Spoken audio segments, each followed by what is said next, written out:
Hey, what's happening, everybody? What's happening? How the hell are you? Glad to see you again. Yeah. I don't know why I started talking like that. I don't know why you did that either. Anyway, this is the Battle Bros podcast. Yes, don't adjust your set, your computer, whatever tablet or device you're watching this on. We are indeed in the same location. This is Alamo. I'm Mac. Hiya. And we're doing the show today from the man cave of Casa de Alamo. That's right. So, yeah, we're having a good time. So, if you're new to the show, welcome. If you're not new to the show, hey, welcome back. We're glad to see your beautiful smiling faces. Not really, hypothetically, but yeah.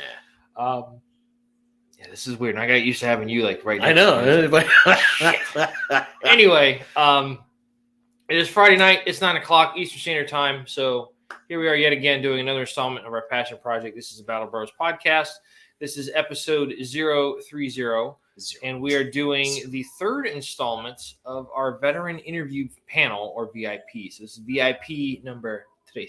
That's right. If you caught our show last week, what did we talk about last week? It wasn't burnout, was it? It was burnout. No, it was burnout. We talked about burnout. So, no. It was burnout. Yeah. You sure? Mm-hmm. Yeah, we did burnout. It's a whole. Yeah. I'm apparently my brain's all burnt out. Yeah. I can't remember what I did. He is burnt out because he can't remember what we talked about. I was driving for 3 hours trying to get from Tampa to Orlando, and I left early enough, and it was still like 3-hour fucking drive. So yeah, it makes sense. Poor shit. So yeah. Anyway, so yeah, we talked our show last week about burnout. I'm going to take his word for it because I don't know. Burnout is kind of something that serious that afflicts a lot of people, especially folks in special ops units, in the military in general. But a lot of times you're going to find it in the special ops units just because of the rapid deployment pace and the high op tempo kind of thing. No. You're also seeing it in civilian life, in the world of nursing. There's a lot of nurses going through burnout, physical, mental, emotional. Take your pick. So we want to support those people as much as we can, and also first responders in general. So, this is a veteran lifestyle and veteran oriented podcast, but we want to try to get our message out to as many people as possible. So, we try to make it applicable for everyone. Exactly. So, so we talked about last week's show. So let's fucking get this one going. This is going to be a fun one, dude. This is good. So we're going to bring on our guest today. Our guest is somebody that we've known for a while. I've known a little bit more than him because I actually served with this guy. Yeah. Good, solid friend of mine. He was a great mentor. Still is a close friend. He had the distinct privilege of being not only in the Navy, but also in the Army as well. And what should we bring on Chuck, man? Hell yeah. Let's do it. Hey guys. Hey, happening, man? Not much. Hey, if something happens though, because I got crappy Wi-Fi in this place, if I do bug out, I'll log back in. Roger that. You can't miss me. Are you getting audio? Because I'm not. Because Mac's freezing up every now and then, just to let you know. Oh, Mac's freezing up every once in a while? Well, that's more than normal. More than normal. More than normal. Oh, jeez. I can't hear anything. Oh, you're not hearing them? No. Oh, shite. That's all right. Technical difficulties, guys. I shall be right back. Here you go. You can talk to him while I do that. Live show, y'all. He gives me the earbud that doesn't freaking work. It's like, that's awesome. That's awesome, man. That's excellent. That's excellent. My buddy coming on the thing, it set me up for fucking failure. It's like, so, Chuck, how the hell are you, man? It's good to have you on the show. Thank you for taking the time out to be with us, man. No problem. No problem. So, fun with this. What's that?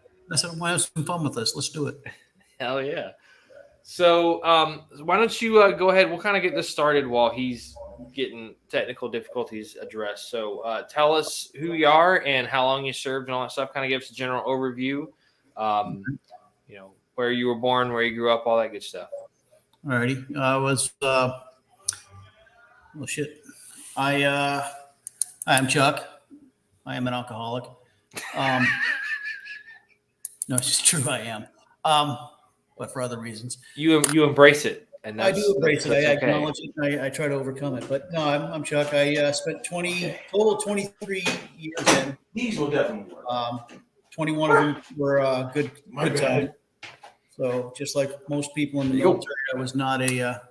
Let us do a swap of There goes the plug. Hold on just a second. Los earbudzos. And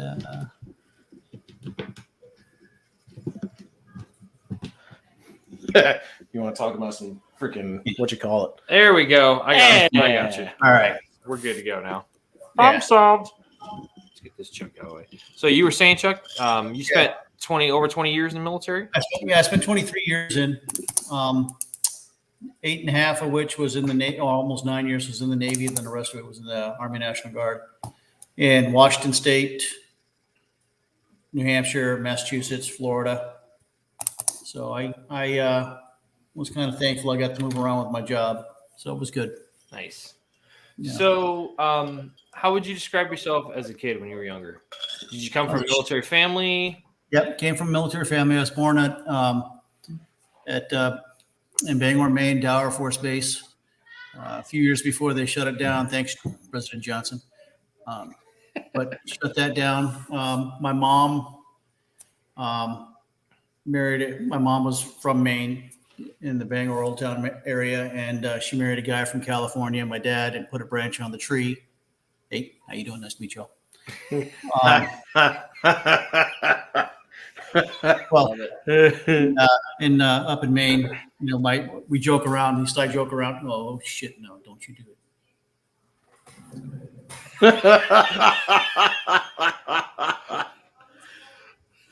Live show, folks. Once again, live show. I just bought that TV. If he knocked it over, I'd be pissed. So yeah. No, my dad was in the Air Force. He was a boom operator on KC-135s, and then nice. Yeah, so he got grounded right after I was born. Apparently, they said he had asthma, which it wasn't. But traveled around Guam, South Dakota, back to New Hampshire, Virginia, Illinois, South Carolina. I mean, I traveled around a lot. My dad retired in South Carolina. I grew up here, and I joined the Navy to get the hell out of South Carolina. And I had family members that wanted me to stay because my sister and her kids stayed around, and I couldn't wait to leave. But yeah, so I was on submarines, so I'm really not wired tight, just to let y'all know. We'll get into that in a little bit later, folks. Oh, yeah. There's a stereotype that goes along with that. So you first time you considered joining, you were trying to get out of South Carolina, just go see the world, have your own experiences. Yeah. Yeah, I wanted to see the world. I mean, there were things I had read about as a kid, and as growing up a child of the 70s and 80s, we read a lot. We actually opened a book and read. We didn't sit down and say, "Hey, Alexa," make sure my Alexa doesn't turn on. Say, "Hey, Alexa, read me whatever." So I read books. I read a whole lot of books, the classics. Alexander Dumas, 20,000 Leagues Under the Sea. And I really hate to say it, but that was kind of the inspiration. I'm like, that'd be freaking cool to do. Be able to go in the water and see what's going on. And then watching Jacques Cousteau as a kid growing up. I was going to say, that was me too. Like my mom used to put on PBS, and I used to love the hell out of watching Jacques Cousteau. Like it was just so fascinating. It was, you could see things like he invented the Aqualung, which was the scuba tank, and he did a whole bunch of stuff. There's actually a thing on, I won't say the channel, Disney Plus, of his life. He was actually a commander in the French Navy. And during World War II, he was one of the ones that did not surrender to the Vichy or the Germans. So nice. I think that's kind of a common thing amongst a lot of guys that join the military. A lot of guys just kind of want to get out of their hometowns. They want to go do things, like I was one of those guys. Like I was so done with being in one spot for so long. Yeah. I would maybe just tweak that statement just a bit, because like the guys in World War II, like they got a vacation from work. They did. Some Nazis. They did. Yeah. What did you do for your work vacation? I killed Nazis. I killed some Nazis. They got a Nazi typewriter. Pop, pop, pop, pop, pop, pop, bing. You're still not right, kid. Hey, No. it's all good. No, I don't think I've learned to embrace it. he's Okay. never been right. Nah, No, he has not. having known him as long as I know. Yeah. And I actually let you watch my kids a couple times. I can't believe that shit. Yeah. That's true. That's So awesome. you kind of answered that question. So when you went to join the Navy, did you pretty much say, "Hey, I want to do submarines"? Was it an option then, or did you have to? No, that was one of those. I was not sure what I wanted to do. I wanted to fly. Okay. And I went the exact opposite of flying in the sky. I flew in the water because it is kind of like flying. Above the back then, horizon or underneath the horizon? Yeah. Well, no, I mean, I had some fun. I mean, I was debating what to do, and the job came up for me. I had 3 career paths I wanted to choose from. One was a radioman. One was enlisted navigation, which was a quartermaster, and the other one that I was thinking about was aircrew. And I wanted November 1984. I was 18 years old. I went down to MEPS. I enlisted in Fort Jackson, South Carolina, and I enlisted. And when I'm sitting there, and as I'm waiting for my waiting for my job, I asked one, "Can I leave?" And the first job was like, which was a radio man. I couldn't leave until like the following November. Because the like, A school. Yeah, because the A school for the Navy was booked out so long. And then I asked, and I was said, "Well, what about quartermaster?" Which was honestly my first choice, but second choice, because there's not much call to navigate a ship around the world, let alone a submarine. But they said, "Well, we have an opening for QMS," and I'm like, "Okay, what's QMS?" And they said, "Well, quartermaster submarines." And I'm like, I sat back and I thought about it. And stupid thing is like 2 days before, I was watching a movie at home with my mom and dad, and it was Charlton Heston and Gray Lady Down. Okay. Yeah. And so my first thing was like, "You mean like Gray Lady Down?" And the chick who was sitting, the chick who was sitting there, she was a yeoman second class. She goes, "I have no idea what that is." And then all of a sudden this guy turns around and he goes, "Hell yeah, just like Gray Lady Down." So yes. I said, "Sign me up." And for those of you who don't know, Gray Lady Down sunk. So I enlisted in the Navy, volunteer for submarines, graduated in 1985, left for boot camp in Orlando, Florida. So I started and ended my career in Orlando. Anyway, went to we'll get to that. basic and A school was there. And then I left, went to Groton, Connecticut for sub school, and then my C school, and reported to my first boat. So I always thought that the basic training for the Navy was up at Great Lakes. It is now, because some politician got a really big kickback on all that land over there by Baldwin Park. Okay. Yeah. Well, it was actually the best duty station in the Navy. Land duty station. Because you had all the schools were there, except for the aviation stuff. You had, Signalman A school was there, which would have been a cool job, hanging your underwear up every morning. And then you had Signalman A school, then you had quartermaster school, bosun's mate, all that cool, I wouldn't say cool stuff, but you had all those schools. And then right around President Clinocchio, they started shutting down. They shut down San Diego, they shut down Orlando, and then moved everything to Great Lakes. Yeah, and the one thing I remember most about that time frame was the fact that, and I wasn't in yet when Clinton was in office, but I remember we had in the Army, we had 24 active duty Army divisions. And we shrunk down to 10.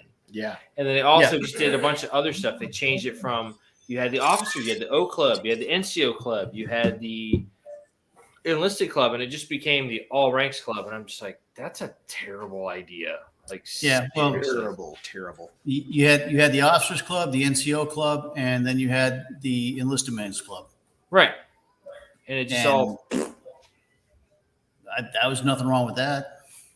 Well, I mean, I would imagine, especially, if I made NCO or if I was an NCO, because I know in the Navy they do it a little bit differently because you have E1 through E6, then you have chiefs. E7 through E9 has their own thing. Then you have all the officers. Like chiefs have their own like mess facilities on a ship and their own berthing facilities and whatnot. It's like it's a completely different class of way of being. Back when I was in, before all the touchy-feely crap came out, it was a total separation. I mean, you didn't go in the goat locker, which was the chief's quarters, unless you knocked on the door and you asked permission. I mean, you don't go talk to the chiefs unless you had to or needed to. You go wake up the officers all day long. Nobody cared. Don't wake up the chief. So, and then I did USS Sculpin SSN 590, my first boat. One of the original nuclear boats. First full class of nuclear boats. 585 class skipjack. Our sister ship, the Scorpion, sank in 1968, 69, 68. So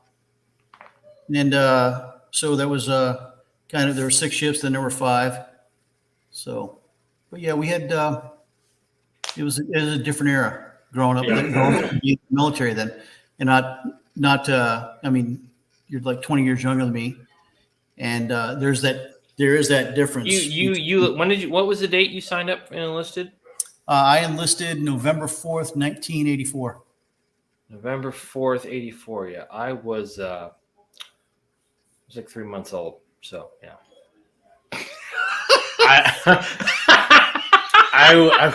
I was born the following year. I love it. So I literally do have a uniform that's older than both of you. I'm sure. Oh, nice. So this is surprising. Especially you, Alamo. So what I was saying though, it's like, having that separation there. If you're able to go, like if you're a chief and you're able to go and dine in the ghost locker and all that stuff, you don't want to have all these other people that aren't in that class of sailor in there. So you can sit there and feel free to just be like, yo, did you see that JG come in today looking like a soup sandwich? Jesus, like you can have those conversations freely without ridicule. All Ranks Club is just another time where you're just like, oh, hey, sir. I mean, it really was a different era. I mean, I had a lieutenant, little ensign, he right out of nuke school, out of prototype, and he reported on board the boat. And I'm not going to say his name because I can't freaking remember it. But, this is foreshadowing, folks. There's going to be a lot of names I'm going to freaking forget on purpose. But no, he reports on board. I had the topside watch on board. We were in Connecticut, tied up at Pier 2 South, and he comes down the pier, and I remember looking at my rover, and I said, "Oh, great! Here comes a newbie." And guy comes down. We salute him. Hey, sir, how you doing? He goes, "Yeah, I'm reporting on board," and I'll grab it, take his ID card, and holding his orders, and I call down below decks for somebody to come up and get him. And officer of the deck, who happened to be the navigator, my boss, was coming across the brow, and he goes, "Did Petty Officer Withers treat you right?" And he goes, "Yeah, he did." And I said, "Yes, sir." I said, "There's one question though he didn't ask." And he goes, "Oh, what's that, Withers?" And I said, "You got any naked photos of your wife?" And he goes, "No." I said, "You want some?" And this officer, after everything was all said and done, he became a very good friend of mine. So, but again, that's he actually re-enlisted me. So yeah, you can just sit there and you can bust balls, and it's like there were no hard feelings. You just kind of understood that this is part of it. Yeah. Well, okay. Yeah. And then fast forward, we were at Camp Shelby. Remember, I got in a bunch of shit for calling our interpreter Haji. Yeah, that was kind of the start of the downfall. Yeah. Because I had some freaking pissant lawyer from Tampa say I was a racist for that, and I remember he was going, "No, I made the Hajj." Yeah, which exactly. For the folks at home that don't know, for the not so learned folk, right? When you call the general term, most people think the Haji is derogatory. No. But if somebody has made the Hajj, they've made the pilgrimage to Mecca, Haji, and they have It's actually gone on that. Absolutely. For almost every Muslim that you'll meet, that is a sign of respect. Yeah, exactly. absolutely. Especially if they made it. And it's not the little freaking sidekick from Johnny Quest, which the dude's cool. Yeah, and I am going for the race band and look too. I think it needs to be just a smidge shorter for the race band. Yeah, dude. If I did a smidge shorter, man, these fucking ears would stick out even more. So he's not lying. Shut up, Mac. Just get out the push. Get out. I was his platoon sergeant. So yeah, I served with the Withers here. He was my platoon sergeant when I first met him. I got to the unit. We were, I think, still on rear detachment because the battalion had deployed to Iraq in 03. Yeah, we were rear detachment, 2nd Battalion, 124th. And then afterwards, when the battalion came back home and we kind of went back to our organic units, he still was a platoon sergeant and ended up being my squad leader for a little while. And just I can't, and this is not me like inflating your ego, but dude, every time I think of a memory of just some of the shit that we did, it's just like, yeah, that was awesome. Yeah. Directing traffic after a hurricane. Oh yeah. And where were we when? Oh yeah, we were over by the Orange County Sheriff's house. Yeah. And those girls, I won't talk about that, but they were very well undressed. But we got more food. Alamo, tell you, man, in the National Guard, we got more free food during hurricane duty. We were on, it was Operation Gulf Winds. Yeah. We were on state active duty orders for like 3 or 4 months. Yeah. Four hurricanes came through. It was Charlie, I remember Francis, that, yeah. Ivan, and Jean that came through, right? Yep. And we were ended up being on state active duty orders for almost 4 months. Like there was one time where they sent us home for a weekend. Everybody went home, did laundry, and they're like, all right, come back to the armory, whatever.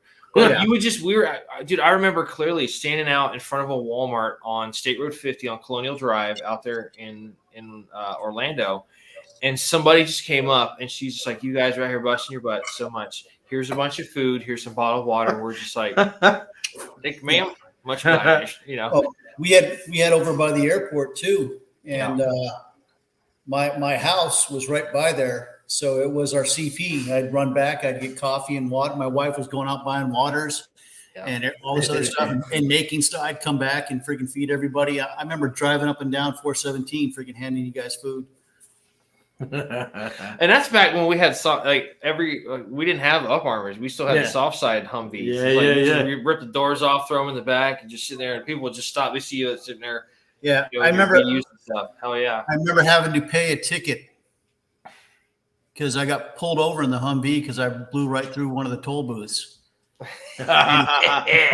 He called a cop on me, and state trooper pulls me over and he goes, well, "Yeah, you ran it. You're not supposed to do that." I said, "I'm in a freaking Humvee. I'm in the National Guard, hurricane duty. I'm responding to." And there was something going on down by the airport, and I was responding to it. And they gave me a freaking ticket, and I brought it in to Sergeant Major Oliver.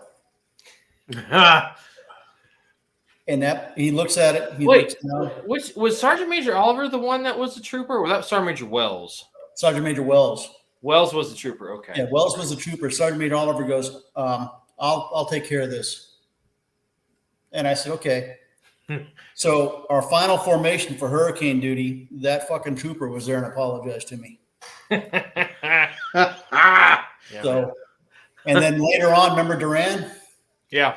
Yeah, Duran was a trooper in his freaking troop. That guy was in his troop? Yeah, and he gave Duran a bunch of shit about me all for a while. Whatever. Okay, so it's fun. Go ahead. Next question. You're good. We're gonna tell stories. Like this is why I've been looking forward to this all week, man. So I jump around, folks. I stay on one subject and then I go squirrel. So Mm-hmm. Yeah, that's why you're a perfect guest for this, man. Okay, so you mentioned you went to basic and you mentioned your A school and all that stuff, and then your first duty station. How often? And I know with being on submarines, there's a little bit of stuff that is classified. So answer what you can answer without any threat of repercussion or any of that kind of stuff. But how often would you guys go out on a float on a deployment?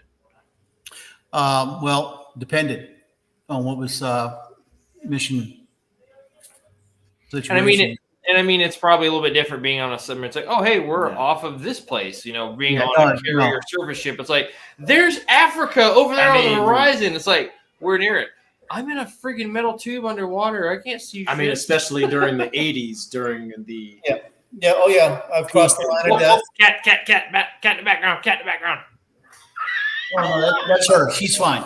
Okay. No, she won't jump. We're talking about we're talking about like the peak of the fucking Cold War. So I mean, it's like Yeah, we did some stuff. There's some things I still can't talk about that I know of. I mean, I don't even know. There's some stuff I don't want to talk about because I'm not sure of if it's been declassified or not. No. I have seen some really cool places through a periscope. So being QMS, you're actually right there on the bridge with like the captain, the boat driver. There's no bridge; it's a control room, man. For the con, I'm sorry. Yeah. So yeah, if you picture like, have you ever seen the movie Hunt for Red October? Yeah. Yeah, Sculpin was nothing like that. Take that image. You're gone. No, it was totally different setup. But yeah, I was on the con. We were wherever we did an operation, I had to have a certain clearance to be able to be where I was. And I remember at one point there was only just me and the chief that only had the clearance. And my chief wasn't going to stand to watch. He wasn't even qualified for it. So for 72 hours, I was the one and only. Oh, yeah. A lot of coffee drank those 3 days. A lot of coffee drank that day. A lot of freaking make a hole, make it wide, running down the freaking passageway, down a ladder, down another ladder, into the freaking latrine, into the head, up the ladder, around, back up, in, and they would take bets on how fast I could do it when I had to pee. That's what he's saying. Who's got this time?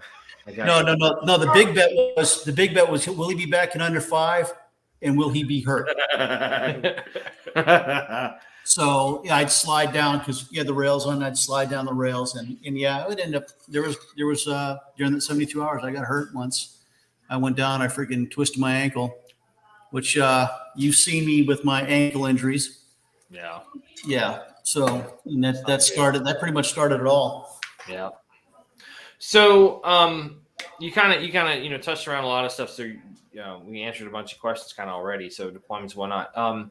What did you when it comes to your time in the Navy? Did you set out and accomplish the things that you had set out to accomplish? Was there anything that you left on that didn't get done or didn't have the opportunity to get done? There were a few things I didn't get a chance to do. I was selected for chief, and then there were some issues that came up personally in my life, and I made the wrong choice by saying I wanted to work on my family, and I lost my chief. That's why when you met me, and I still retired as an E6. So it didn't bother me, but my goal was to retire as an E7 in the Navy. I would imagine a lot of guys want to make at least E7. So yeah, well, for me, I had a conventional rate. A conventional rate was a non-technical, non-nuclear rate, and I made E6 in 6 years. Nice. I went from E1 to E6 in 6 years. Damn. I got a couple honor promotions. One, the biggest one that kicked everything off was I'd been in. I think it was. I got promoted to E4, which is Petty Officer First Class. I got promoted to E4. Now, mind you, I left basic in 85. October of 86, I pinned on E4. And that was a meritorious promotion for for my schooling because I'd finished at top of my class in my C school. Okay. So, but yeah, there's some things that's still left undone. Yeah, I wanted to friggin' mad you in the front lean arrest forever, but I couldn't do that. Yeah. Fair.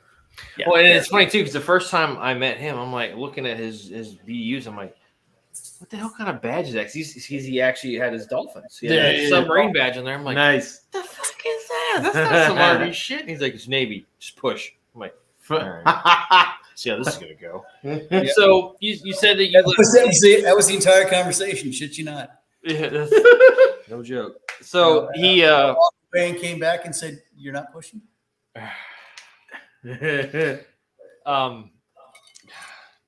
I'm getting muscle fatigue just thinking about that. Like this sucks. Muscular PTSD. That's fantastic. So, you left the Navy. Talking about working on your family. So, how long was it before you decided to transition into the Army Guard? I was out. I was in the IRR, and while I was out again, and I'll just preface this that in '94 when I got out. Yeah, 94, 93, 94, 94. When I got out, there was a big push to draw down the military. Yeah. So because of Clinton's administration drawing everything down, freaking downsizing for peacetime. Yeah. Yeah, Clinocchio was going through, and before I made my Westpac on the USS Houston, there was a huge push. Like we lost 5 chiefs who were told they were eligible for early retirement. So they paid them to early retire.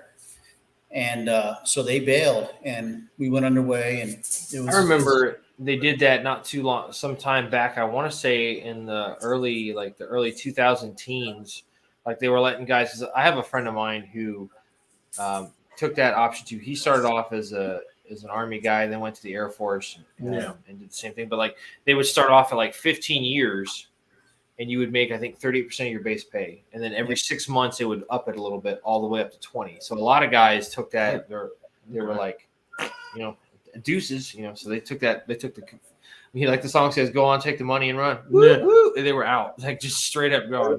There's a lot of people that did that. They did that a couple times, actually, under his administration. There's air quotes there.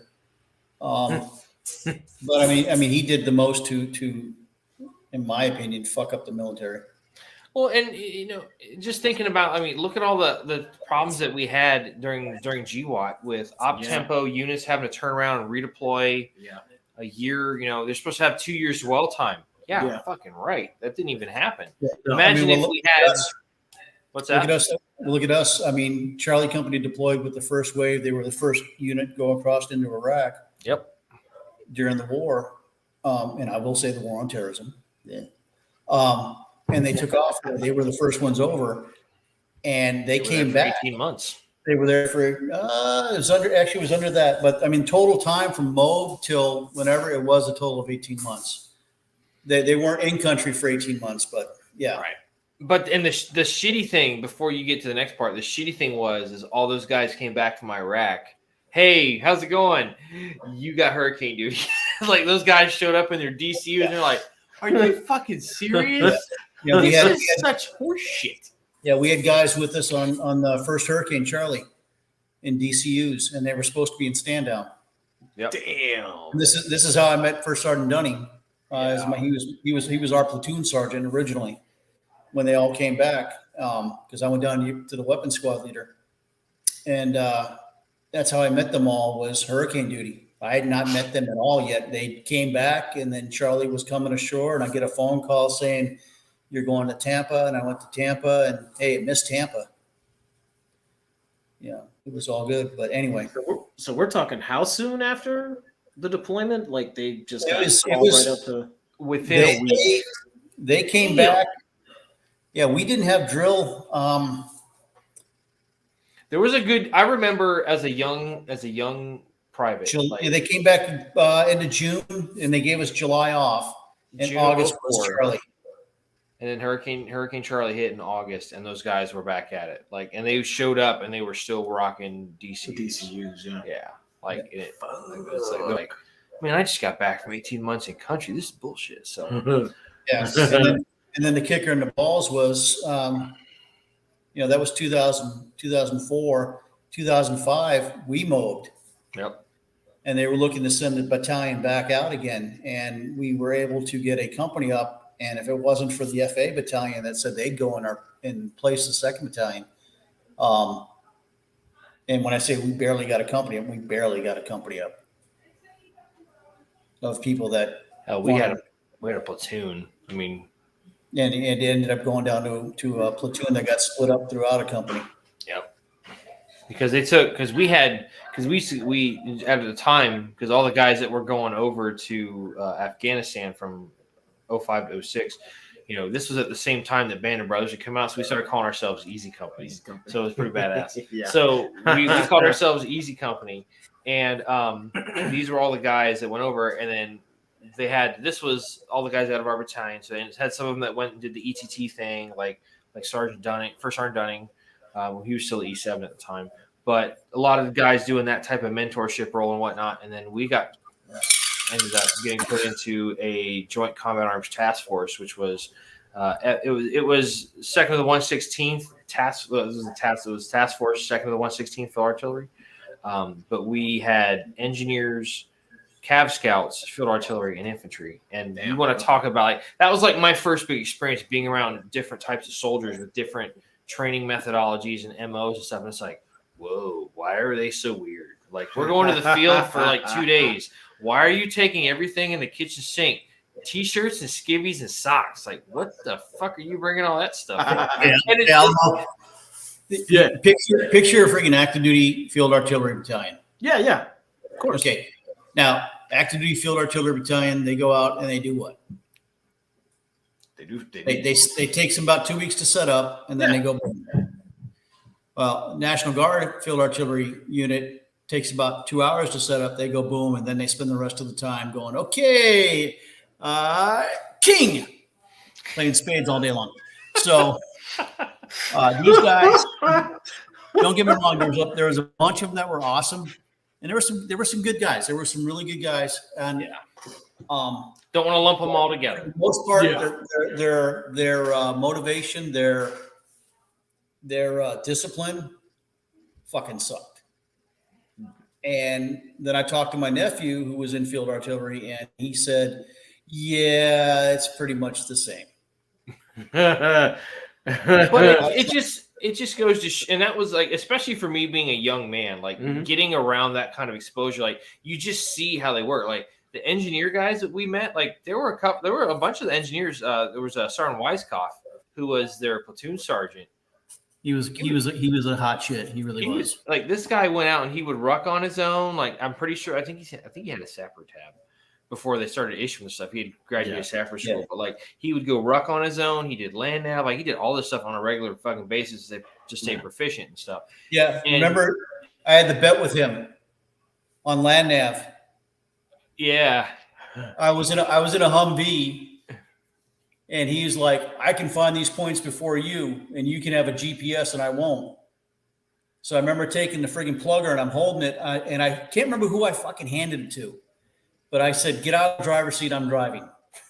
Was that Shelby? Just before I blew my knee out at Shelby. I think it was Zapata. Yeah, it was Zapata. I think it was Zapata.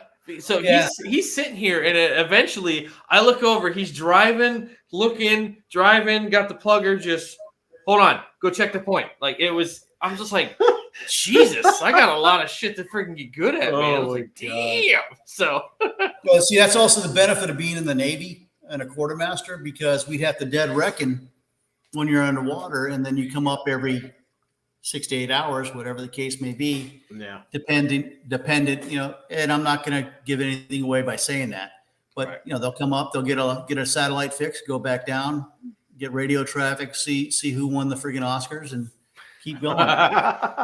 Nice. But no, it was. I will say that I had a very unconventional military career, and I enjoyed it. Yeah. So when you started off in the Army, did you start here or was it up in New Hampshire, Vermont? No, it was in Washington State. I got out of the Navy. Oh, I was going to tell you all that. When you went to would you drill out of Tacoma or? We were the Army was out of Kent. Okay. My Bradley was in the motor pool down at Fort Lewis. I was at Fort Lewis for a little while. Yeah. Yeah. We'd load the Bradley up on a freaking on a lowboy, and it would go out to Yakima, and I would spend forever in Yakima. He would tell me all the time. He's like, dude, you have no idea how pretty it is. Oh, hell, Yakima's the coolest. Yeah. I love Washington State. It is pretty Washington. Just don't freaking hit the termite mound. Don't run over the trees with the Humvee. Yep. I did learn, though, to carry friggin' stencils with me and black spray paint so I can change the bumper number on any vehicle I wanted. Nice. That's old school also right there, folks. Yeah, dude, there was a few trailers that from the second ID that were missing, and they are now part of the Army National Guard in Washington State. Nice. So you were in Washington, and then I know you mentioned you spent some time up in like Vermont area. Is that? Say again? I remember you mentioned that you spent some time because you and Beckett used to talk about like going up there because you used to have this little thing with a little it was like one of those little covers for your notepad and stuff. And I was like, what the hell is that? And it was a ram's head. And I was like, the Princess Leia. Yeah. So it was a Mountain Warfare pin. I never got the Mountain Warfare pin because I went to the summer portion and I freaking blew my ankle out again. So it was always like the perfect time in my life. Recurring theme, folks. Yeah. Recurring theme. Yes. Recurring theme. So wait, there's more. But would you like to know more? Excellent movie. Yes. But no, thanks to Greg for that reference a while back. Yes. Very underrated movie. Oh, hell yeah. Yeah, very underrated movie, but very, very. If you sit back and you look at it from a point of view of a older, disgruntled veteran, makes perfect sense. Oh yeah, makes perfect sense. Makes perfect fucking sense because the only way you can have order in the world is what? Sergeant Major Dunning. What would Sergeant Major Dunning do? How about a coconut, or how about a nice big cup of shut the fuck up? So that Hurricane Charlie, we were at the Astros training facility in Kissimmee or in St. Cloud. I remember that. Yeah. Astros. Yeah. I'm standing next to Sergeant Major Dunning, and he's on his cell phone with Frank. Sergeant Frank. Yeah, Frank's platoon was with the Osceola County Sheriff's Department. Nice. And they were in a briefing, and Frank's mumbling, and Sergeant Major Dunning's like, "What?" He goes, "The sheriff just came in. We're getting ready to start." He goes, "What?" He goes, "The sheriff just came in." He goes, "Can you hear me?" And he repeated it like 3 or 4 times, and then finally Frank said, "Look, my volume's all the way up now. What did you say?" He goes, "I smell bacon," and then hung up on him real quick. We had some good times, man. That was one of your first, Sergeant Dunning. Yeah, man. God, I miss all those guys. Franks and they were good people. I listening to the banter around the. Yeah, let's just listen to those guys banter and just bullshit with each other around the armory. It's just like, yeah, that's awesome. Yeah, it was fun. It was fun. Yeah, it was fun times. So. You transition into the Army Guard. You kind of move around a little bit. When did you leave the Guard? I retired May 18th, 2008. Okay.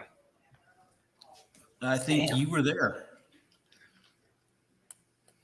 I came in. Yeah, I was supposed to be. I was supposed to go out on the new sergeant major of the battalion, the interim sergeant major. Wanted everybody to go out with him. Well, I put my papers in and I turned in everything in to supply. I had no TA-50. And in fact, I still have my TA-50. Combat loss. It was all combat loss, man. It fell out of a freaking Humvee in Djibouti. I was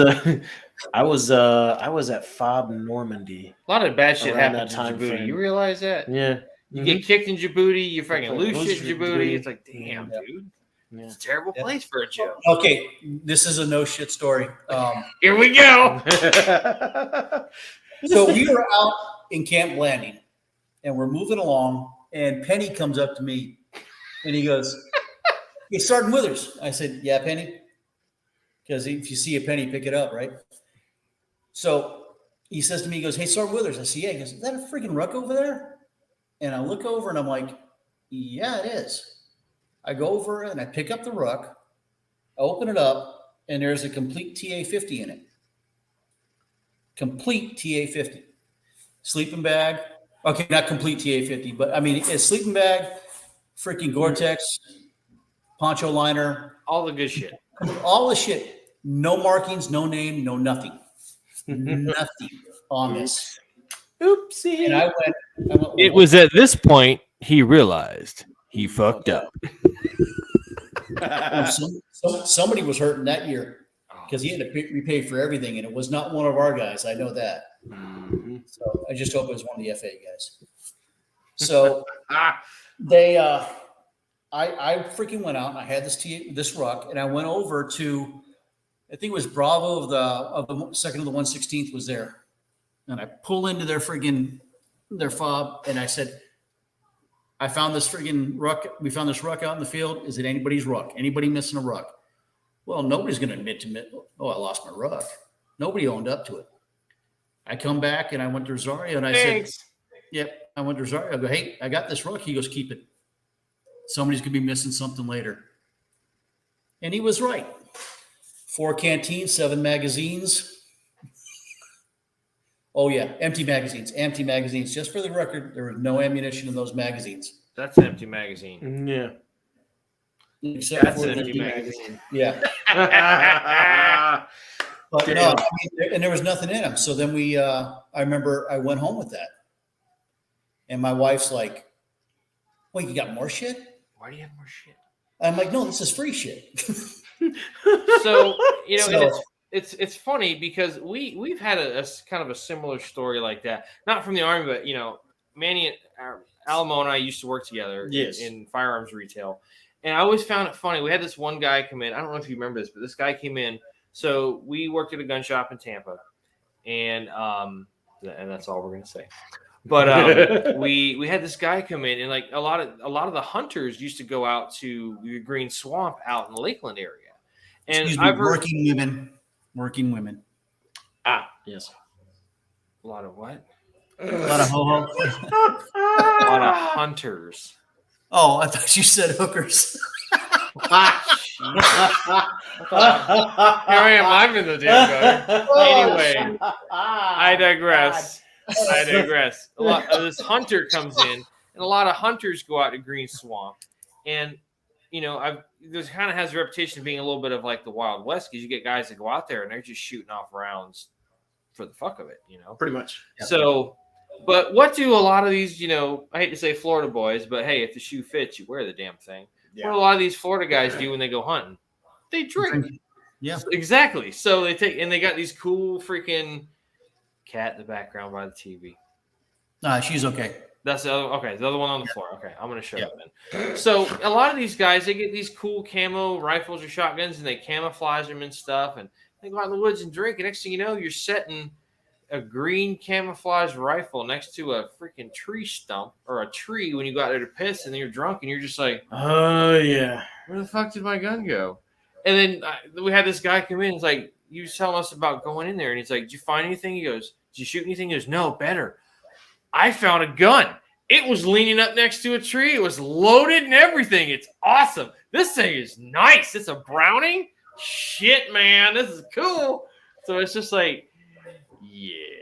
So absolutely, people are gonna do dumb shit. That's I the had great $1 thing for every time like one of the hunters came in and said that shit. Oh, dude, and it wasn't just a random thing. It's it happened a lot more than you think it did. And same thing. Are you gonna make you lost your gun out hunting? No.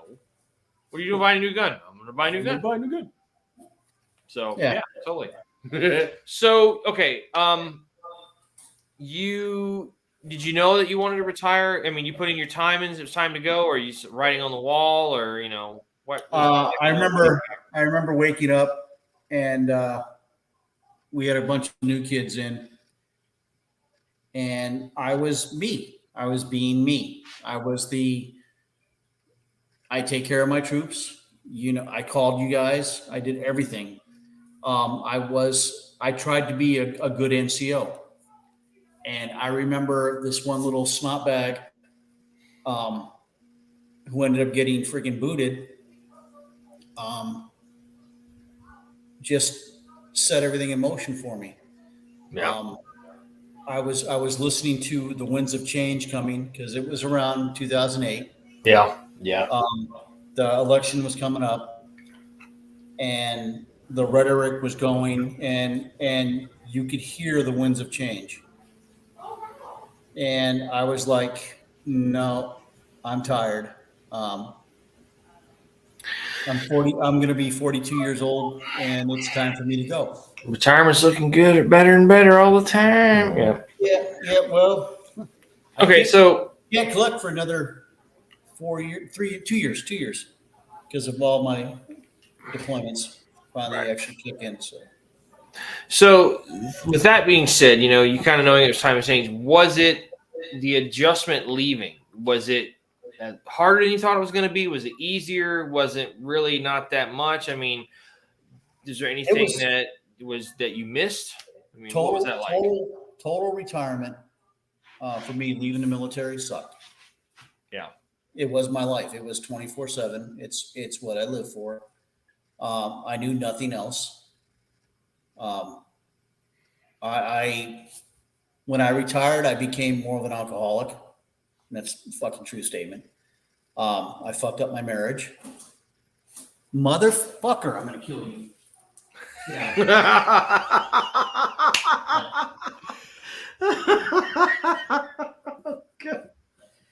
That's a brand new TV, dude. I'll kill somebody. No, but I did. I fucked up my marriage. I did a whole bunch of stupid shit. I'm just very happy that she still talks to me. Yeah. We are very civil. My children are grown. Our children are grown. Oldest is Freddie Mac. The oldest is going to be 22 this year. And then youngest son, he's 20. He'll be 21 and after Christmas. And then little girl turns 19. So, and the reason why I bring that up is Mac actually watched my kids for me on a couple of occasions. Yep. Damn. So I could have a date night with the missus.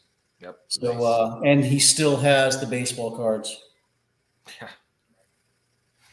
Well, it's bad enough that so the 30th of this month, which is coming up quick, is the 20th anniversary of my high school graduation. So I'm just like, can I get sad? And I'm just like 20th.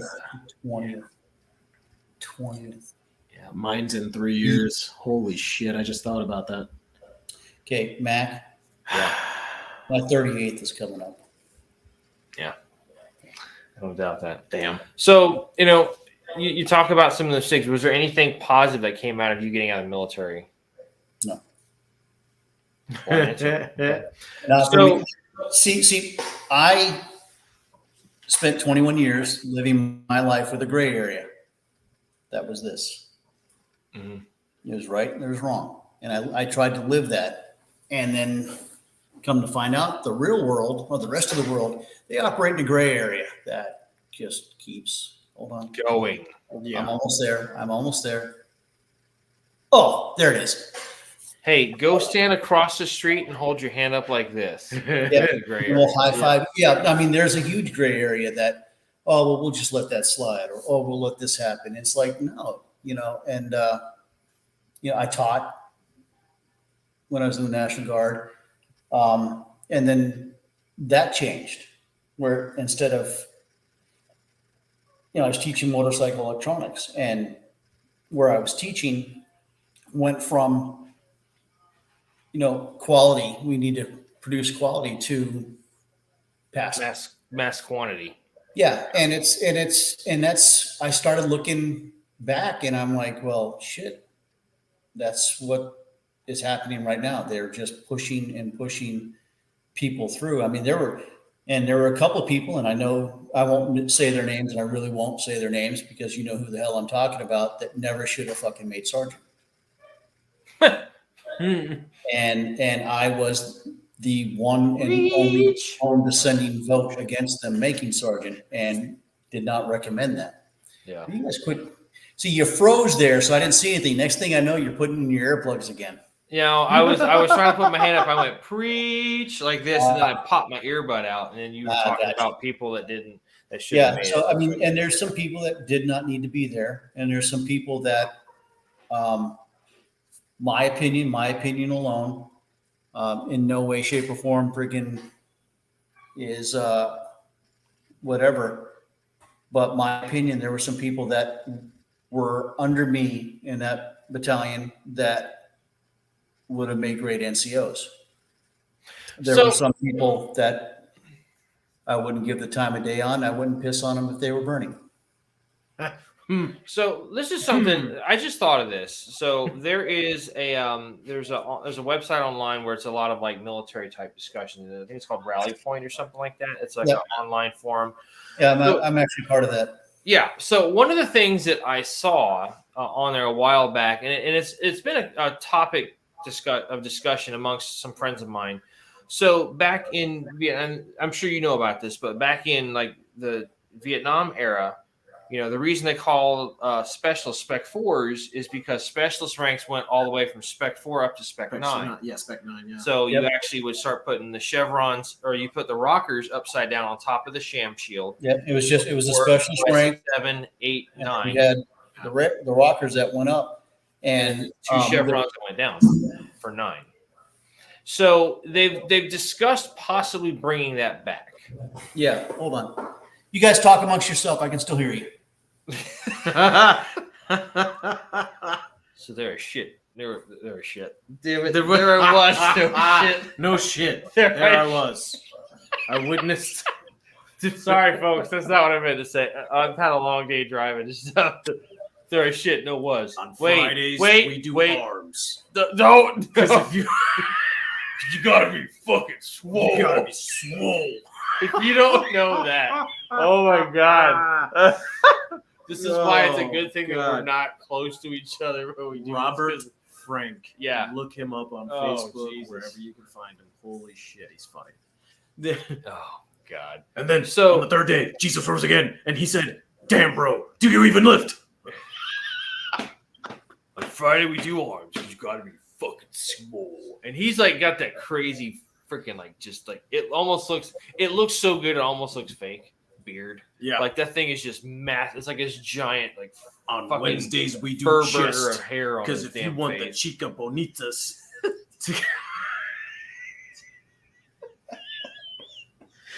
because if you want the hot mommies to give Stop. Oh my god. I'm trying not to say the actual phrases he says. They're hilarious though. Oh my lord. Oh Christ. If you want a chick you're trying to bone to give you a rusty trunk. Stop, dude. We're on TV. Good God, man. Jesus. So again, right. Sorry about that. Cleanup was a breeze. No, you're good. Cleanup was a breeze. So do you, in your opinion, do you think they should bring something like that back? Where you have guys going that aren't NCO grade that you're going to still progress in rank, still get more money, but don't have any leadership. There were a great many. We had a couple of them when we were Rear D. There was one sergeant, I can't remember his name, wicked nice guy, deserved to be promoted, but was not a leader. Barford? Don't say names. Oh. Not because the only reason why I say don't say names is because I think that's his name, but I'm not sure. Well, that's the only other sergeant I remember. That's why I say that. But yeah, wicked nice guy though. Well, we had several, and the only reason why I say something is that he actually freaking got pissed off at me because he was one I recommended to not be promoted. Yeah, wicked nice guy, give you the shirt off his back. If he was in admin, he would have been perfect. Yeah. And I'm not making derogatory statements on admin personnel, because for every freaking soldier you put in the field, there's 3 admin that keep us there. True story. So, except if you're in the Air Force, then it's a clerk. So you mentioned that while you were teaching. So are you still doing that? Are you still in that industry that you were in? No, I no longer teach. I did for a little bit. I taught after I left the job down in Florida. Look at me, I'm gone. After I left the job in Florida, folks, I'm sober, believe it or not. Keep it together. Keep it together. Yeah, no. After I left the job in Florida, we moved back up north, and I taught for a community college for 3 years, and I realized pretty much right then and there, towards the end of my teaching this past December, I freaking hated it. Yeah. You came to me, you took a class, I'm teaching you how to do something. Don't ask me to do a cheat. Don't ask me to pass you just because you showed the hell up. That's not me. And it's kind of like there just seems to be that eternal free advertisement, Dr. Pepper. There seems to be that struggle between like the guys like ourselves that just kind of have those old school military values versus what society is promoting and kind of pushing forward nowadays too. And it's just like, well, I think I said to you guys one time, and this was 2006, 2007. This is after the deployment when everybody came back. I was teaching a class, and I had this dude come in, and so 2006, towards the end of 2006, I just turned 40. I'm like, okay, whatever. I can do another 10 years. I got this. I can do this. I had a 38-year-old guy who failed my class at this place that I was teaching. I get called into the office from my education manager, education director, etc., and I got told I had to pass him. And I said, what? Thank you, Alamo. I had to pass him. I'm like, no, he didn't do the work. He did not do the assignments. You have hands-on tasks to be I'm not going to say it, to do this job, to be certified to do this job. And nope, I got told to pass him, or I was taking a 1 week's vacation with pay. So I took a 1 week's vacation with pay. Well, I remember, I remember that starting way back when. It's like, I have my daughter's in 2nd grade, and she's finishing up her school year right now. But I remember when I was in school, like to have an A for the grade point average, it was a 94% or better. Yeah. And then it was an 88 to 93 was a B. Now it's 90 to 100 is an A. Okay. 80 to 89 is a B. 70 to 79. I'm just like, well, okay. When I was a kid, the grade structure was 65 to 69 was a D. Right. Okay. 70 to 79 was a C. 80 to 89 B. 90 to 100 was, A minus, A plus, etc. Right. But the grading, and not just because I'm older than you guys, or I grew up in a different era, but the grading then, to me, we actually learned something. I remember having a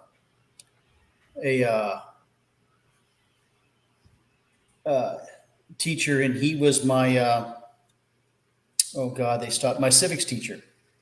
Civics, nice. Yeah.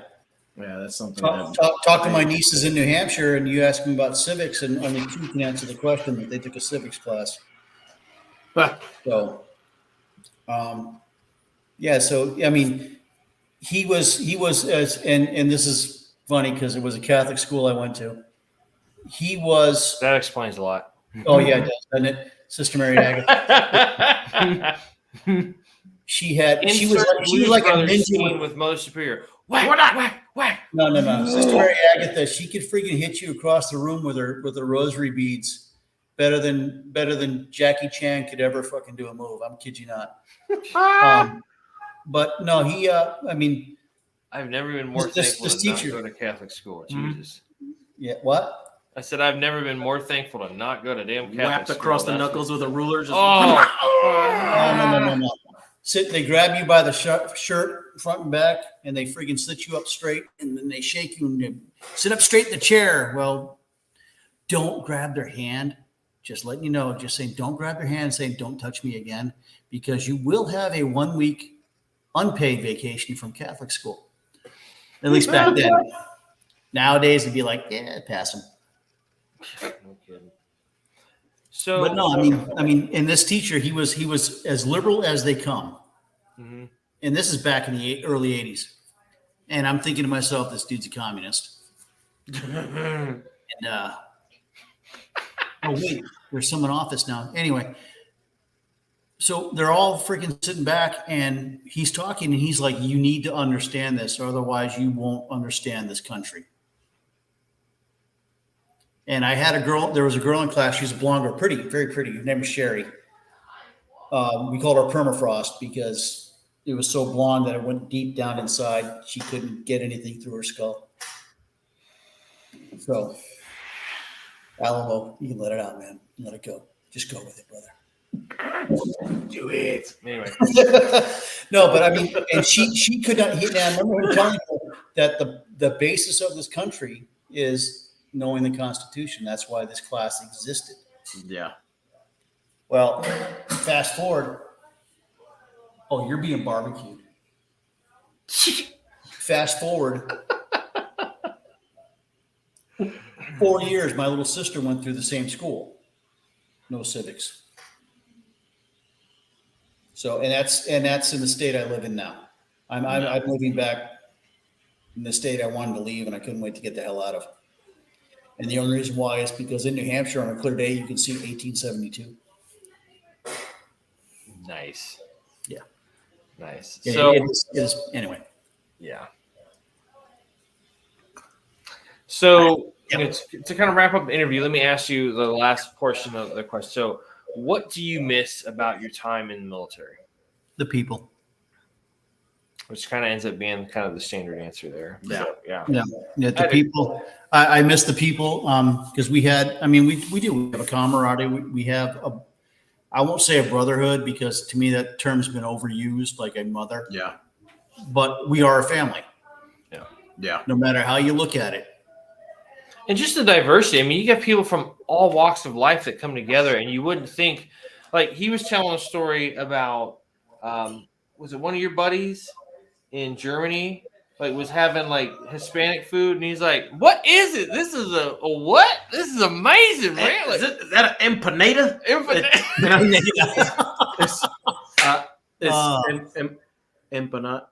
Empanada, bro. Oh my god! Like so empanada. I love those stories. I love these empanadas.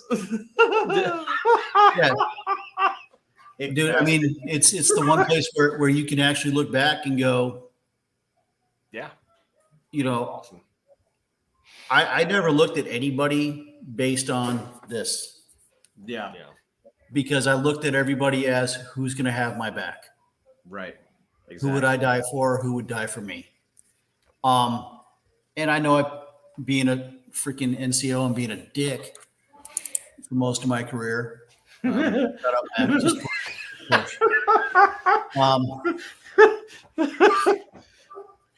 No, but I mean, looking back, I mean, there's a lot of people that I know wouldn't, you know, who would have my back. Right. And I mean, you guys knew I had your back. Yeah, for sure. So at least I hope you know. Oh, I got you. Would you, is there anything would you do it all again? Would I do it again? Yeah, I'd do it again. Okay. What if anything, would you change? Nothing. And the reason why is because it made me who I am. Better or worse, I'm still the same person.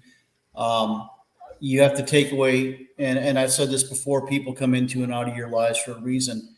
It is your choice on how you choose to deal with them that makes you a stronger or weaker person. Damn right. My mistakes have made me me. My career decisions have made me me. I'm not. I have regrets. Everybody's gonna have regrets. I can't go back, and that's something I have to learn, and I'm learning slowly. Is I can't go back and make changes. Right. I mean, I have a few things that still bother me from Desert Storm. Some people do, some people don't.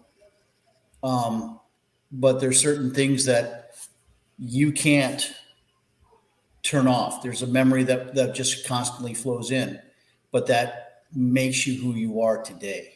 Right. So I agree with that. And then the last question I would ask you is, what wisdom or advice would you have for somebody nowadays that's considering the military, to enter the military, whether it be as a career, whether it be to figure themselves out, find themselves? What would your advice be to them? Don't join for the fucking college money. True story there, man. You're not gonna fucking use it. No. You're not gonna use it. That's something that's a freaking petty cash thing that Uncle Sugar's going. He's not going to go to college. I know a guy that re-enlisted, went out and spent $16,000, bought a motorcycle, and had it wrecked within a week. He's like, "Well, that re-enlistment money's gone." I'm like, "Jeez, man! Like, what the hell are you thinking?" Nice bike too. If you join, you enlist. Do it for something that you're gonna enjoy. If you want to be a technical geek, and I'm just gonna say that if you want to work on aircraft, make sure that whatever you go into, you're gonna get certified.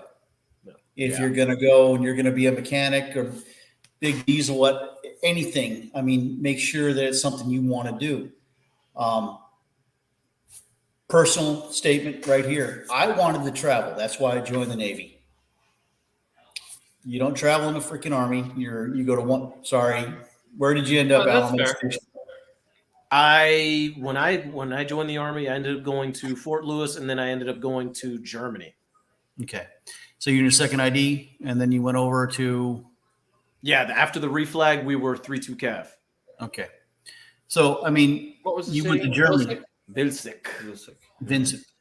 Now, my cousin joined the Army, and he stayed in Germany when he got there. He was a tanker. And I always wanted to make it there. I never made it. The closest I came was flying over, going, "Hey, is that Germany?" And I wanted to travel. Yeah. The Air Force at the time when I was a kid, dude, you can go anywhere in the world in the Air Force. I had this book. I remember opening up and seeing all the different Air Force bases around the world, U.S. Air Force bases. And I always thought I wanted to join the Air Force. And then they started shutting them down. Yeah. To now there's less than half of what there used to be. Yeah. The amount, I think when I was stationed in Germany, I think we had Wiesbaden Air Base. Yep. Ramstein, Wiesbaden. Yeah. And I think there's one other. Isn't there one over in Grafenwohr? I'm pretty sure Grafenwohr was the training grounds. We literally 7th Army, right? Where I was, we literally could Grafenwohr literally was right there where we were. Okay. We could literally go in there and train. That's literally where we did most of our training. I always wanted to go to Grafenwohr just so I could see the castle.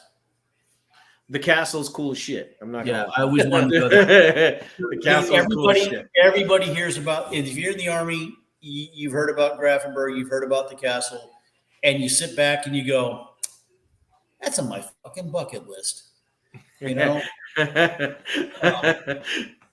you PCS out of Germany. Damn it. Yeah, well, I kind of sucked, man. My old man, my dad, when he retired in 78.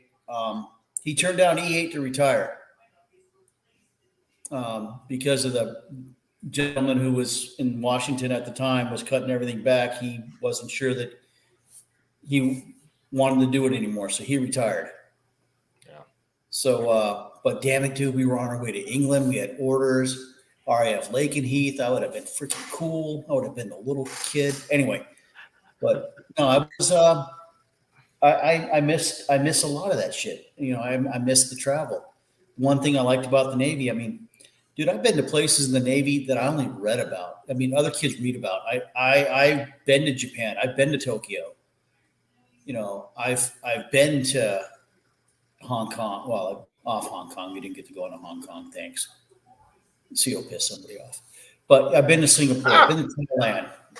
Oh yeah, a naval commander can piss somebody off, and they don't get the access to land to go ashore. So or anchor off. But you know, I've been off Greece. I've been off Northern Africa. I have seen things, like I said, that you know I've read about as a kid, and then I got to see it. I actually got to fly over London when I was going to Desert Storm, and I remember looking down, going, "Hey kids, look, Big Ben." So, of course, the 4 people that were with me going to Desert Storm, we all laughed, and the British didn't think it was a fucking funny joke. But anyway, The British It's have British. a They have a very dry sense of humor. yeah, very. oh, yeah, we all have that, though. I mean, somewhere deep down, come on, everybody loves Benny Hill. Oh, fuck yeah. There you go. Well, listen, we really appreciate you taking the time to hang out with us on a man. Friday night. This was funny fun. stories, This was bro. some great stories. Story time. So, hey, story time. Hey, anything, man. Good shit. So I mean, it's you know, you did ask me one time. You said, "What about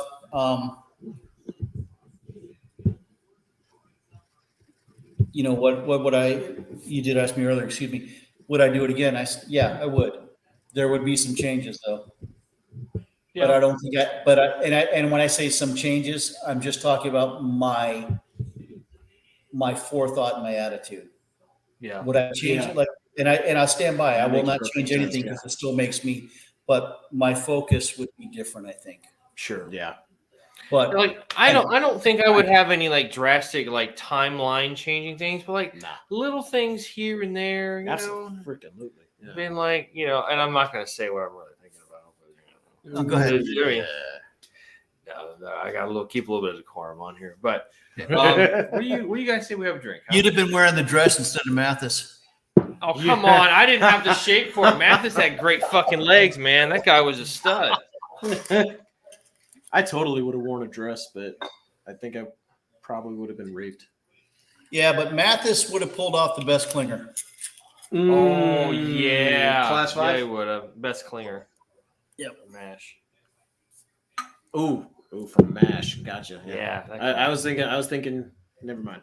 I don't know what the hell. Obviously, he was thinking. I don't know what the hell he was thinking. What's that guy that used to be the announcer for baseball and stuff? Hold that. What? So, what are you drinking there, Chuck? Cruising rum.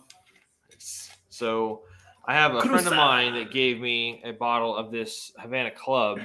Got the import stamp on it. This is some good stuff. So, Well, hold on a second.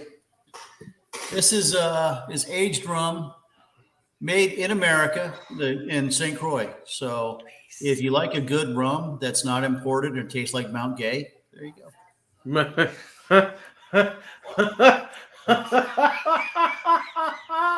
If you have fuel issues with your car, add a pint of Mount Gay to your fuel tank. It'll clean it out. Oh, no lovely. shit. Oh, dude, I hate that stuff. It smells and tastes like it smells like turpentine and tastes like somebody decided to drink turpentine and then pee it out into a bottle. Lovely. That's very descriptive. Sounds like my kind of liquor. Yeah, that does. I've seen some of the shit you drink. It's just like terrible. May God have mercy on your soul. And your liver. Exactly. God save your liver. Absolutely. And if you do join the military, make sure that you get a tattoo over your liver that says, "Please remove before cremation." On that note, we're going to wrap this one up. So, Chuck, thank you so much, man. We Thank you much, appreciate it. gentlemen. Cheers. Have a good one. Yep. Salud. Salud. Ooh, that's really smooth. Yeah. And I'm still a bitch. Yep. You know, some shit will never change, Mac. No, it really won't. But gentlemen, I want to thank you for having me on here. I have been watching you. I haven't watched you much this season. I have been busy moving. So yeah, you've been good. No worries. We get it. So, hey, we appreciate you taking the time to be a part of this. Thank you for telling us your story. This will be yet another memory where I can look back and just think back and go, that was awesome. This is great. So, but dude, we had some fun, Mac. We did. We did. And when you come down to Florida again, man, let us know so we can get together and we can have some more fun. So. Last time I was down, I apologize, man. The shit happens. So it's all good. Aforementioned injury, so it's all good. But hey, again, thank you so much. We're gonna finish this off. So we'll talk to you in a little bit. But thank you so much, and appreciate it, man. Yeah. All right. All right, man.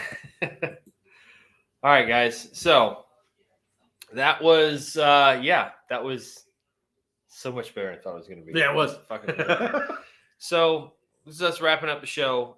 As you know, we've done this many times before. We're going to kind of keep it quick, but we started this show as a way to bring honor to a friend who kind of chose, unfortunately, to solve a temporary problem with a permanent solution and chose to go the way of suicide, which is unfortunate. We want to celebrate John, and we want to celebrate everybody else, people that are still here with us, by telling their story, by telling them, hey, you're not alone. There are things you can do to keep yourself in the fight.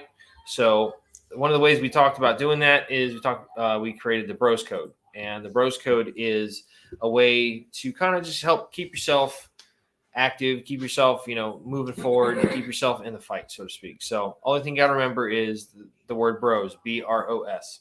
Be tenacious. No matter what happens, have that mindset and that mentality and that attitude to just go and do absolutely the best you can. Don't half-ass it. Don't Jeep it. Just enough effort to pass. Don't do that kind of stuff. Go out there, be the best NCO you can be the best soldier, be the best service member, whatever the case may be, best parent, best friend. Lord knows, tenacious. If I need to call somebody, I can call this guy right here, and I'll say that again in just a minute when we're talking about one of these other points. But he's here for me, I'm here for him, and we're going to solve whatever issues come up, and we're going to do it together. R, refuse to surrender. No matter what happens in life, there's going to be challenges on the road of life. That's why they call it the road of life. It's not a smooth road. It's got potholes. It's got cracks. It's got shit where stuff has fallen off a construction truck. It's like driving I-4 in Orlando about 5 years ago. Yeah. Just saying. They've done some construction. It's not so bad anymore. Yeah. Anyway, no matter what happens, if you get a flat tire, stop and change it. If you run out of gas, go get gas, fill up your car, drive on. Literally drive on. Okay, don't worry about that kind of stuff. No matter what happens, remember your objectives and go get them. Oh, obliterate your obstacles. As we mentioned, there are going to be things that come and get in your way and stop you from hitting that OBJ, that X.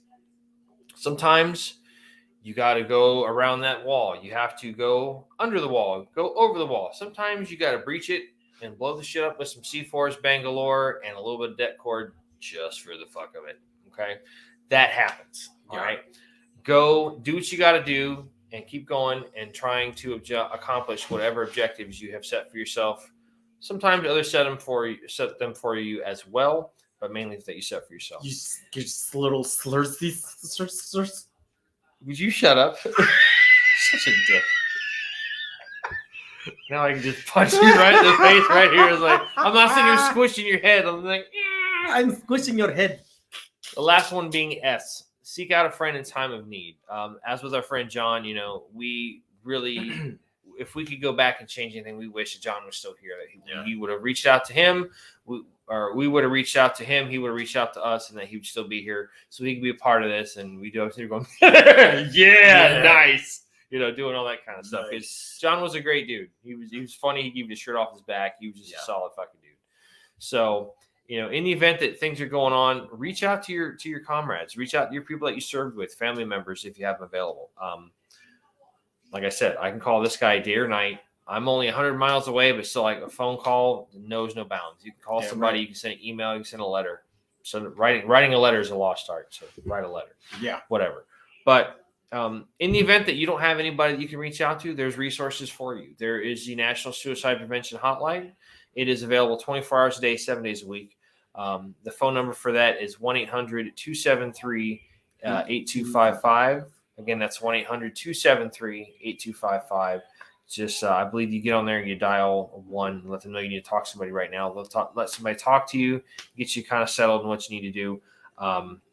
Just remember that you have a story that needs to be told and that people want to hear. Okay. It may not be as exciting as others. Not everybody can go out and be fucking, Medal of Honor winner or scale the cliffs of Point to Hawk in World War II or do cool stuff, but it doesn't matter. They've done that shit. Nobody's done what you've done. You need to come out and tell us your story and tell other people your story. So that way they have the benefit of knowing and, all that kind of jazz. Damn right. With that being said, I'm going to hand it off to this guy here, and he's going to plug all the social media shit. Gonna plug all the social medias. So if you guys want to go ahead and get in contact with us, you can do that over on the Facebook at www.facebook.com/battlebros.podcast. You can also catch us on the Insta at battlebros_podcast. And if you wanted to go ahead and contact us on the Facebook, it does, man. It smells delicious. If you want to go ahead and contact us, you can do that over on the WhatsApp via the Facebook app. You can also do that via our battlebrospc@gmail.com. And you can literally contact us 24 hours a day, 7 days a week. You can do that anytime, and we will make sure we respond within at least a 24-hour period. We will always do our best to respond, we promise. So if you guys ever want to reach out to us, please do. Please do.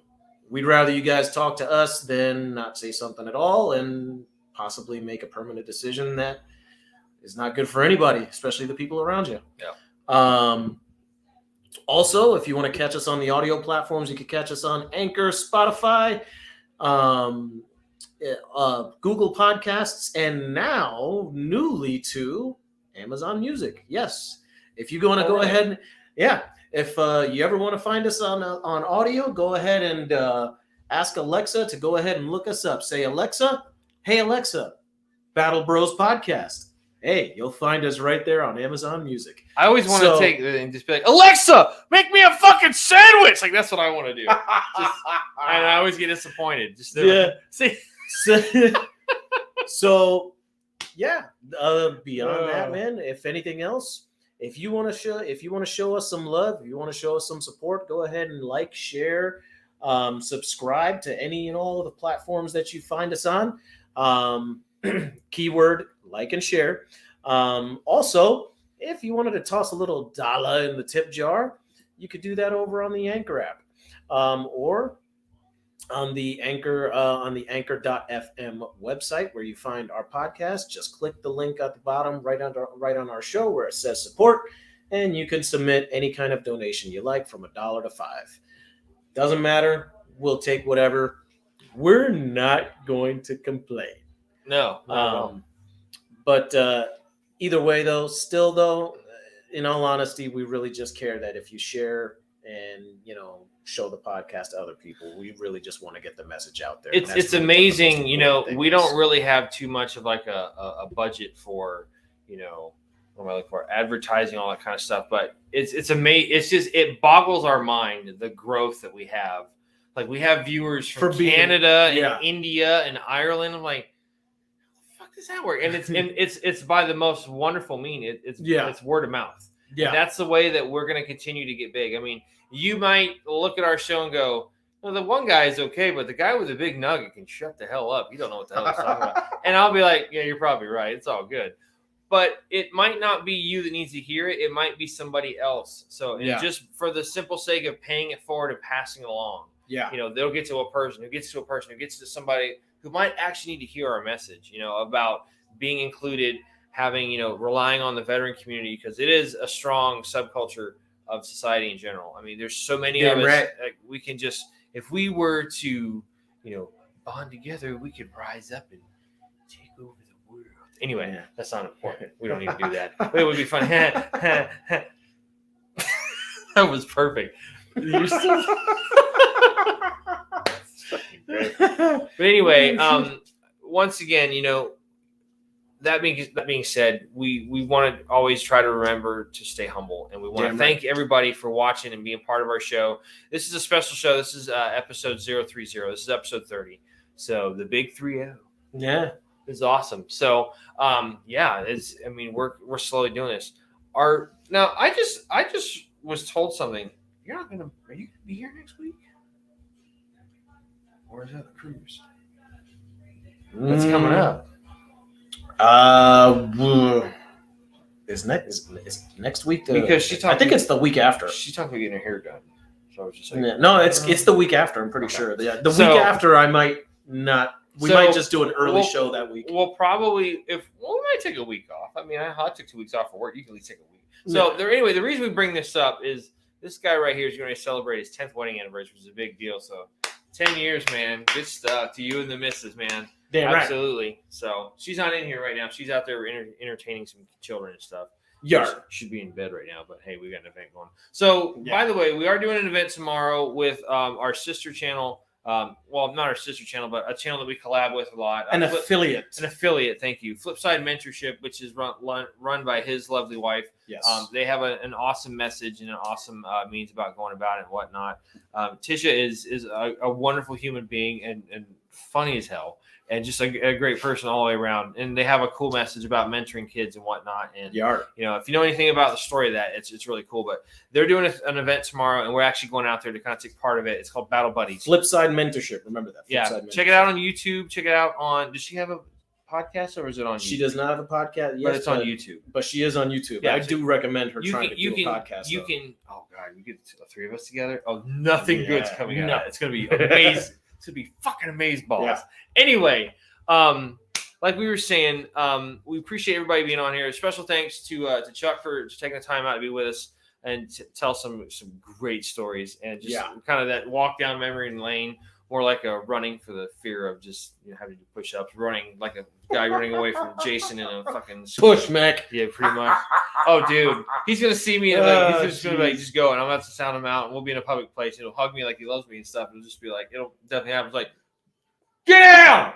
All right, get out! Get out again! Like it's gonna be awesome. Oh shit! I'm already like feeling the strain in my back just thinking about that. Yeah, that's gonna suck, and I'm out of shape. Shit. So. But again, we want to thank everybody in a long-winded fashion for taking the time to be with us. We appreciate your viewership and continued support of the channel, whether it's just sending us little notes here like, hey, guys, keep up the good message or this, that, and the other. So thank you so much. I don't know what's going on next week, but, we'll figure it out by the time we get here next week. So until then, thank you for watching. This has been the Battle Bros Podcast with Mac and Alamo. We hope you guys have a great weekend, great week. And just remember, be tenacious. Refuse to surrender, obliterate your obstacles, and seek out a friend in time of need. And don't fucking quit. Damn right. So we'll see you guys next week. And until then, keep it classy, San Diego. Battle Bros out.